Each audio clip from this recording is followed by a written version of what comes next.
জয়পুরহাটে একদিকে ঘন ঘন লোডশেডিং, অন্যদিকে ব্যবহার না করেও গুনতে হচ্ছে বাড়তি বিলের বোঝা।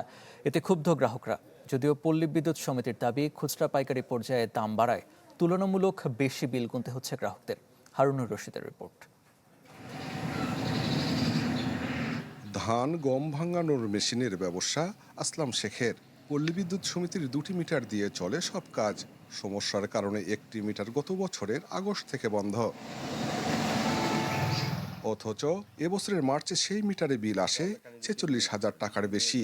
বিষয়টির সমাধান হলেও কমেনি ভোগান্তি। চলতি বছরের জুনে ফের ওই মিটারের বিল এসেছে 29,000 টাকারও বেশি। অফিসে 4 বার গেছি, 4 বার যায় ফার্স্টে বিলে বলে যে আপনার মিটার ঠিক আছে, মিটার ঠিক আছে। তাহলে আমার বন্ধ মেলে আমি সমাধান চাই, কিন্তু তারা সমাধান আমাকে দেয় না।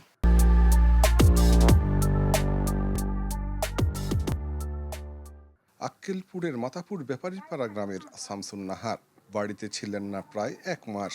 তার দাবি কিছুই চলেনি, তাও তার বিল এসেছে 570 টাকা। এমন অস্বাভাবিক বিলের বিড়ম্বনায় জয়পুরহাটের বহু গ্রাহকের। 22 দিন ছোট মেয়ের বাড়িতে আসুন, 24 দিন বড় মেয়ের বাড়িতে আসুন, আসে শুনেছি যে এত কিলো কন্ট্রাক্ট বিল।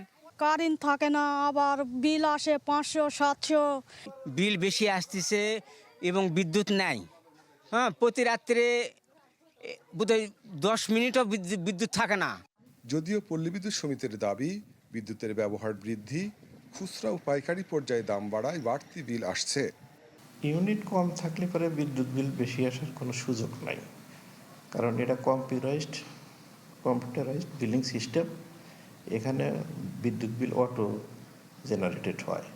এখানে সরকারের রেট শিডিউল অনুযায়ী তার বিদ্যুৎ বিল হবে। আমরা কোনো কমপ্লেন পেয়ে থাকি, তাহলে আমরা সরজমিনে যাচাই করে মিটারের সাথে রিডিং মিলিয়ে আমরা গ্রাহককে মোটিভেট করি। বিল ঠিক থাকলে গ্রাহক পরিশোধ করেন, যদি ভুল ভ্রান্তি থাকে তাহলে সেটা আমরা সংশোধন করে দিই।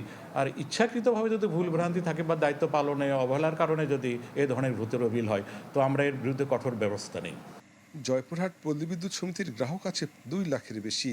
আর জেলায় বিদ্যুতের চাহিদা 70 মেগাওয়াট থাকলেও সরবরাহ মিলছে 44 মেগাওয়াট কম বেশি। হারুনুর রশিদ, চ্যানেল 24, জয়পুরহাট।